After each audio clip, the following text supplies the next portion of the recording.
sociale et solidaire sur le Pays de Grasse est importante car, tout d'abord, c'est une dynamique économique, créatrice d'emplois et de richesses.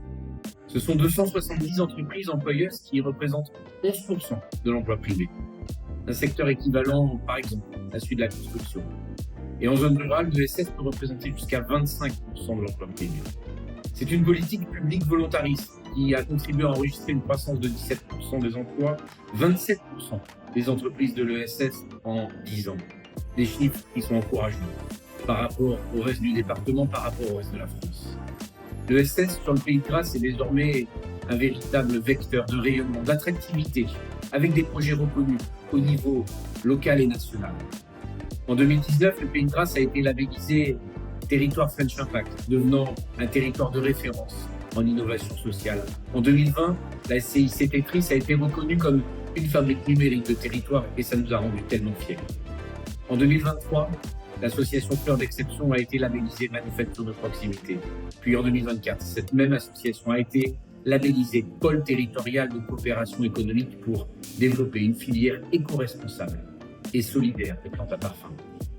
Enfin, l'ESS sur notre territoire, c'est une économie des solutions pour un développement territorial soutenable. Les initiatives se multiplient ici en Pays de Grasse pour apporter des réponses sur l'économie circulaire, sur l'insertion professionnelle, sur l'alimentation durable, sur les mobilités douces et puis sur le numérique utile. Alors, si cette petite vidéo peut me permettre d'encourager d'autres élus, partout en France, d'autres territoires, à soutenir, comme le disait si bien Jean-Paul Henry, cette autre forme d'économie fondée sur l'humain, les coopérations, l'innovation, au service des transitions de nos territoires.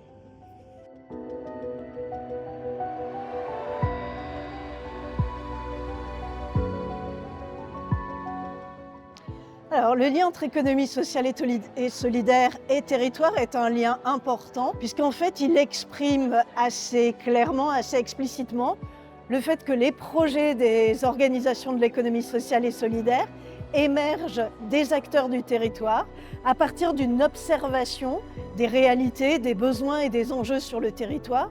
Donc en fait, les gens qui créent ces organisations sont des gens du territoire au service du territoire.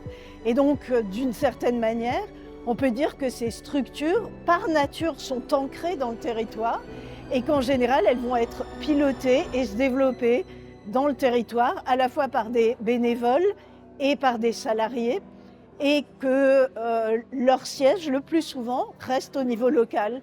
Donc c'est vraiment une des spécificités, parce que souvent, une entreprise conventionnelle va au contraire émerger d'un objectif plus général, se développer à l'échelle nationale, en lien avec des objectifs nationaux, mais peu de lien avec le territoire. Donc cet ancrage dans le territoire est une des caractéristiques fortes de l'économie sociale et solidaire et un des enjeux de son développement, et montre bien la nécessité de reconnaître la spécificité de l'économie sociale et solidaire de ce point de vue.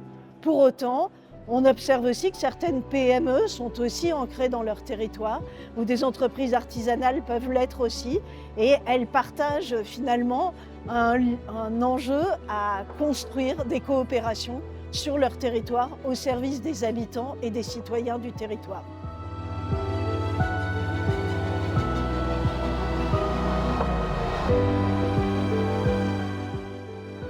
Ces premières assises départementales de l'économie sociale et solidaire des Alpes-Maritimes, elles ont lieu en ce mois de novembre, pendant le mois de l'ESS, le mois de l'économie sociale et solidaire, qui est un mois qui permet d'organiser plein d'événements sur ces questions d'économie sociale et solidaire.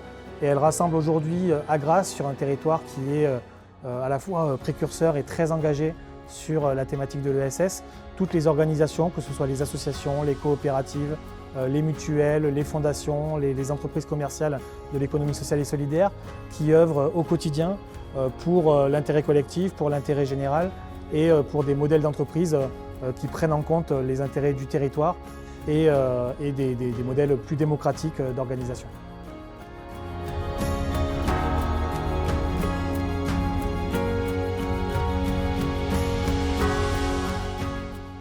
Alors, vaste question. Alors, la SCIC, c'est Société coopérative d'intérêt collectif. Donc déjà, c'est la seule structure de l'ESS qui permet d'avoir tous les autres types de personnes physiques et morales à l'intérieur. Donc c'est vraiment un outil dont on peut se servir sur un territoire pour être un outil de concertation et de dialogue territorial entre acteurs publics, privés, entre personnes physiques mais aussi personnes morales, donc les habitants, les différentes structures, associations, entreprises, pouvoirs publics. Ensuite, c'est une entreprise, donc derrière, elle a la capacité non seulement de permettre la discussion entre différents acteurs, mais aussi de créer des projets, de mettre en œuvre des projets et de développer des activités économiques. Ensuite, la SCIC Tetris. Tetris, ça veut dire transformation écologique territoriale par la recherche et l'innovation sociale. Donc c'est un outil qu'on a créé dans lequel on a mis la recherche au cœur du territoire. Et non pas des laboratoires de recherche qui viennent de temps en temps réfléchir, mais la recherche est au cœur du territoire. Se saisit des enjeux et donc on a un aller-retour permanent entre recherche et action.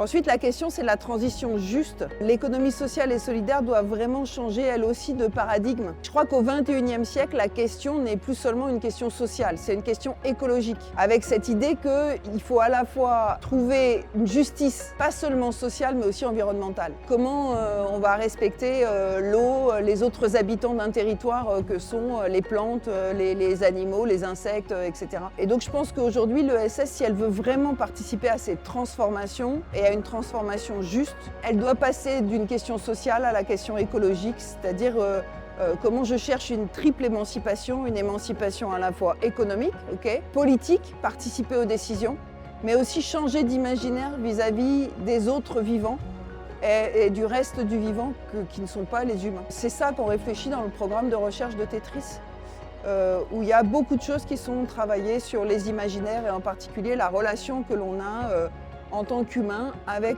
les autres cohabitants d'un territoire que sont les autres vivants.